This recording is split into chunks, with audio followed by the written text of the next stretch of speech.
പുരയിൽ തീരും കുത്തിരിക്കാൻ നേരമില്ലാത്തൊരു ദിവസമായിരുന്നു ഇന്ന്. രാവിലെ തന്നെ കെട്ടി ഒരുങ്ങിയിട്ട് കസിൻ്റെ വീട്ടിൽ പോകേണ്ടിയിരുന്നു. ഓള് മേക്കപ്പ് ആർട്ടിസ്റ്റാണ്. അപ്പോൾ ഓളെ അസിസ്റ്റൻ്റായി വേണ്ടിയിട്ട് പണിയെടുക്കാൻ വേണ്ടിയിട്ട് ഞാൻ ഹെയർ സ്റ്റൈലിംഗ് ആണ് ഫസ്റ്റ് പഠിക്കുന്നത്. ഇതോളെ വീടാണ്, ഭയങ്കര എസ്തറ്റിക് വീടാണ് കേട്ടോ ഉള്ളത്. അന്ന് ഞാൻ തിരിച്ചറിഞ്ഞൊരു സത്യം എന്താണെന്ന് വെച്ചാൽ അത് കാണുമ്പോൾ അത്ര ഈസി അല്ല, ഭയങ്കര ടഫാണെന്നാണുള്ളത്. പിന്നെ ഞാൻ അവിടെ ഒരു വ്യത്യസ്തമായ ഒരു സാധനം കണ്ടിട്ടുണ്ടായിരുന്നു. ഇതാണ് മൂട്ടിൽ വെള്ളം തൂത്താൽ ഇതിങ്ങനെ അലറടിക്കും. ഫയർഫോഴ്സിൻ്റെ മറ്റേ വെച്ചൊക്കെ മാതിരി ഭയങ്കര വെച്ചാന്നൊക്കെ കേട്ട് ഭയങ്കര ടെക്നോളജിയാണ്. അപ്പോൾ ഇതാണ് ഫസ്റ്റത്തെ സ്റ്റെപ്പ്, ബ്ലോ ഡ്രൈ. ഇതിങ്ങനെ ബ്ലോ ഡ്രൈ ബാക്കിയുള്ള വെച്ച് താരതമ്യം ചെയ്യുമ്പോൾ ഭയങ്കര ഈസി ആയിട്ടാണ് എനിക്ക് തോന്നിയിട്ടുണ്ടായിരുന്നത്. യുനോ ബിക്കമിങ് എ പ്രൊഫഷണലായില്ല, ഇനിയുണ്ട്. എന്തായാലും ഭയങ്കര നല്ല കഷ്ടപ്പാടാണ്. ഇതിനെക്കാട്ടും നല്ല കഷ്ടപ്പാട് ക്രിമ്പിങ് ആണെന്നാണ് ഞാൻ കുറച്ച് കഴിഞ്ഞപ്പാണ് തിരിച്ചറിഞ്ഞിട്ടുണ്ടായിരുന്നത്.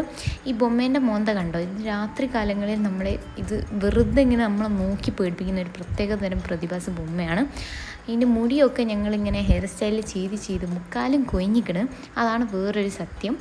ഇതാണ് സ്ട്രെയിറ്റനിങ്, അടുത്ത സ്റ്റെപ്പ്. ഇതും കഷ്ടപ്പാടൊക്കെ തന്നെ, എല്ലാം കഷ്ടപ്പാടാണ്. പിന്നെ എന്ത് ചെയ്യാനാണ്, പിന്നെ പഠിക്കുകയൊക്കെ തന്നെ. അങ്ങനെ ഞാൻ ഒന്നിനും ഞാൻ തോറ്റു കൊടുക്കാൻ തയ്യാറല്ലായിരുന്നു. കഷ്ടപ്പാടാണെന്ന് അറിഞ്ഞിട്ട് ഞാനൊക്കെ ചെയ്യാനായിരുന്നു തീരുമാനിച്ചിട്ടുണ്ടായിരുന്നത്. പിന്നെ ഇതിന് ശേഷം എൻ്റെ കസിൻ്റെ ഏട്ടൻ വന്നിട്ടുണ്ടായിരുന്നു, മോനും ഓളെ വൈഫും. ഒരു രണ്ടാളൂടി ഇന്നെ കൂട്ടിയിട്ട് ഇന്നെ വീട്ടിലിറക്കാമെന്ന് പറഞ്ഞിട്ടുണ്ടായിരുന്നു. അതിൻ്റെ ഇടയ്ക്ക് വിലക്ക് ഷോപ്പിംഗ് ഉണ്ടായിരുന്നു. ഒരു മിനിമം ഒരു 5-6 ഷോപ്പിലെങ്കിലും മിനിമം ഞങ്ങൾ കയറിയിട്ടുണ്ടാവും. എന്നിട്ടും ഓക്ക് ഡ്രസ്സ് കിട്ടിയോ? നെഹി ഓക്ക് ഡ്രസ്സ് കിട്ടിയില്ല. പിന്നെ ഞങ്ങൾ ഓളെ വീട്ടിൽ പോയി നല്ല മന്തിയൊക്കെ കഴിച്ച് അടുത്ത പുറത്ത് നല്ല ഭംഗി പ്രകൃതിയൊക്കെ ഞാൻ ആസ്വദിച്ച് വീട്ടിൽ പോയി കണ്ടു.